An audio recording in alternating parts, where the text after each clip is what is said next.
നമസ്കാരം. ഇന്ത്യയുമായുള്ള ബന്ധം തകർക്കാനുള്ള ഏത് ശ്രമവും തോൽക്കുമെന്ന് റഷ്യ. ഇരു രാജ്യങ്ങൾക്കുമിടയിൽ നിലനിൽക്കുന്നത് ഊഷ്മളവും വളരുന്നതുമായ ബന്ധമാണെന്ന് വ്യക്തമാക്കിയ റഷ്യൻ വിദേശകാര്യ മന്ത്രാലയം സഹകരണം തുടരാനുള്ള ഇന്ത്യൻ നിലപാടിനെ സ്വാഗതം ചെയ്തു. സമ്മർദ്ദങ്ങളും ഭീഷണികളും ഉണ്ടായിരുന്നിട്ടും റഷ്യയുമായുള്ള ബഹുമുഖ സഹകരണം തുടരാനും വികസിപ്പിക്കാനുമുള്ള പ്രതിബദ്ധത ഇന്ത്യ പ്രകടിപ്പിക്കുന്നത് സ്വാഗതാർഹമാണെന്ന് മന്ത്രാലയം പറഞ്ഞു. ഇന്ത്യ റഷ്യ ബന്ധം സ്ഥിരതയോടെയും ആത്മവിശ്വാസത്തോടെയും പുരോഗമിക്കുകയാണെന്നും ഈ പ്രക്രിയയെ തടസ്സപ്പെടുത്താനുള്ള ഏതൊരു ശ്രമവും പരാജയപ്പെടുമെന്നും സർക്കാർ മാധ്യമമായ RTക്ക് നൽകിയ മറുപടിയിൽ മന്ത്രാലയം വ്യക്തമാക്കി.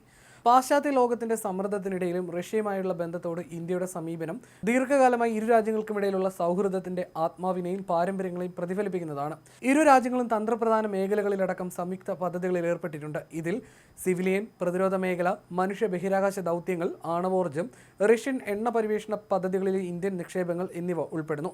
പേയ്മെന്റ് സംവിധാനങ്ങൾ, ദേശീയ കറൻസികളുടെ ഉപയോഗം വിപുലീകരിക്കൽ, ബദൽ ഗതാഗത ചരക്ക് പാതകൾ സൃഷ്ടിക്കൽ എന്നീ മേഖലകളിൽ ഇരു രാജ്യങ്ങളും നിലവിൽ ഒരുമിച്ച് പ്രവർത്തിക്കുന്നുണ്ടെന്ന് മന്ത്രാലയം എടുത്തു പറഞ്ഞു. ഈ ശ്രമങ്ങൾ ദീർഘകാല അടിസ്ഥാനത്തിലുള്ളതാണ്.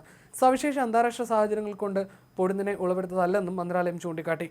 അധിക തീരുവ ചുമത്തിയിട്ടും റഷ്യയിൽ നിന്ന് എണ്ണ വാങ്ങുന്നത് തുടരുന്ന ഇന്ത്യക്ക് മേൽ US തീരുവയ്ക്ക് സമാനമായ ഇറക്കുമതി തീരുവ ഏർപ്പെടുത്താൻ മറ്റു രാജ്യങ്ങളുടെ മേൽ ട്രംപ് സമ്മർദ്ദം ചെലുത്തുന്നതിനിടയിലാണ് റഷ്യയുടെ മുന്നറിയിപ്പ്.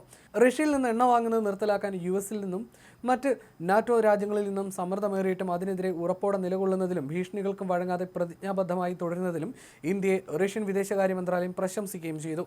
ഇന്ത്യയുടെ ഈ സമീപനം ദീർഘകാലമായിട്ടുള്ള റഷ്യ-ഇന്ത്യ സൗഹൃദത്തിന്റെ ചൈതന്യത്തിലും പാരമ്പര്യത്തിലും അധിഷ്ഠിതമാണെന്നും അന്താരാഷ്ട്ര കാര്യങ്ങളിലെ തന്ത്രപരമായ സ്വയംഭരണാവകാശത്തെ ഇത് പ്രതിനിധീകരിക്കുന്നതായി മന്ത്രാലയം ചൂണ്ടിക്കാട്ടി. ഇന്ത്യയും റഷ്യയുമായുള്ള പങ്കാളിത്തം പരമാധികാരത്തിന്റെ പരമമായ മൂല്യത്തിനും ദേശീയ താൽപര്യങ്ങൾക്കും മുൻഗണന നൽകുന്നുവെന്നും റഷ്യ പറഞ്ഞു. ഇന്ത്യയുടെ കാഴ്ചപ്പാട് വിശ്വസനീയവും ദീർഘവീക്ഷണമുള്ളതും നയതന്ത്രപരവുമായ ബന്ധങ്ങളെ പിന്തുണയ്ക്കുന്നതാണെന്നും റഷ്യ കൂട്ടിച്ചേർത്തു. അതേസമയം പുടിനോടുള്ള തന്റെ ക്ഷമ നശിക്കുകയാണെന്നും റഷ്യയ്ക്ക് മേൽ കൂടുതൽ ഉപരോധത്തിന് ഒരുക്കമാണെന്നും ട്രംപ് പ്രതികരിച്ചിരുന്നു. റഷ്യയെ സാമ്പത്തികമായി ഞെരുക്കുന്നതിന്റെ ഭാഗമായി ഇന്ത്യക്കും ചൈനയ്ക്കും മേൽ റഷ്യൻ എണ്ണ ഇറക്കുമതിയുടെ പേരിൽ കൂടുതൽ തീരുവ ചുമത്താനുള്ള ശ്രമങ്ങളാണ് ട്രംപ് പയറ്റുന്നത്. ഇന്ത്യക്കും ചൈനയ്ക്കും 50 മുതൽ 100% വരെ തീരുവ ഏർപ്പെടുത്തണമെന്ന് യൂറോപ്യൻ യൂണിയൻ G7 രാഷ്ട്രങ്ങളോട് ട്രംപ് ആവശ്യപ്പെട്ടിരുന്നു. ചൈനയ്ക്ക് മേൽ കൂടുതൽ തീരുവ പ്രഖ്യാപിക്കണമെന്ന് നാറ്റോയോടും ട്രംപ് ആവശ്യപ്പെട്ടിരുന്നു. എന്നാൽ ചൈനയ്ക്ക് മേൽ നാറ്റോ ട്രംപിന്റെ പ്രസ്താവനയ്ക്ക് മറുപടിയുമായി ചൈന രംഗത്ത് വന്നിരുന്നു. ചൈനയും യൂറോപ്പും എതിരാളികളല്ലെന്നാണ് ചൈനീസ് വിദേശകാര്യമന്ത്രി വാങ് യി വ്യക്തമാക്കിയത്. സുപ്രധാന തീരുമാനങ്ങൾ ചരിത്രത്തോടും ജനങ്ങളോടുമുള്ള പ്രതിബദ്ധത ഉൾക്കൊണ്ടാവണമെന്നും അദ്ദേഹം പറഞ്ഞു. ചൈനയും യൂറോപ്പും എതിരാളികളല്ല, സുഹൃത്തുക്കളായിരിക്കണം. പരസ്പരം നേരിടുന്നതിന് പകരം സഹകരിക്കണം. ഒരു നൂറ്റാണ്ടിലെ ഏറ്റവും വലിയ മാറ്റങ്ങൾക്കിടയിൽ ശരിയായ തെരഞ്ഞെടുപ്പുകൾ നടത്തുന്നത് ചരിത്രത്തോടും ജനങ്ങളോടും ഇരുപക്ഷവും നിറവേറ്റേണ്ട ഉത്തരവാദിത്തങ്ങൾ ഉൾക്കൊണ്ടാവണമെന്നും വാങ് യി പറഞ്ഞു.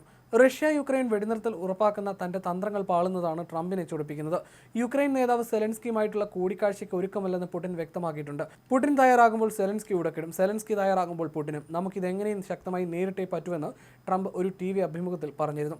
നാറ്റോ അംഗരാഷ്ട്രങ്ങളിൽ ചിലവയും ഇപ്പോൾ റഷ്യൻ എണ്ണ വാങ്ങുന്നുണ്ട്. അത് നിർത്തണമെന്നാവശ്യപ്പെട്ട ട്രംപ് നാറ്റോ തയ്യാറാണെങ്കിൽ റഷ്യയ്ക്ക് മേൽ കൂടുതൽ ഉപരോധത്തിന് താനും ഒരുക്കമാണെന്ന് വ്യക്തമാക്കിയിരുന്നു. റഷ്യയ്ക്കെതിരെ കൂടുതൽ ഉപരോധ നീക്കം ആലോചിക്കുകയാണ് യൂറോപ്യൻ യൂണിയനും. റഷ്യൻ എണ്ണയുടെ പരമാവധി വിലപരിധി കഴിഞ്ഞ ദിവസം ജപ്പാനും $47.60 വെട്ടിക്കുറച്ചിരുന്നു. ഇതിലധികം വില നൽകി റഷ്യൻ എണ്ണ വാങ്ങുന്ന രാജ്യങ്ങൾക്ക് മേൽ ജപ്പാനും ഉപരോധം പ്രഖ്യാപിച്ചേക്കും. എണ്ണ വിൽപ്പന വഴി റഷ്യ വരുമാനം നേടുകയും അത് യുക്രൈനെതിരായ യുദ്ധത്തിന് പ്രയോജനപ്പെടുന്നത് തടയുകയുമാണ് ലക്ഷ്യമിടുന്നത്.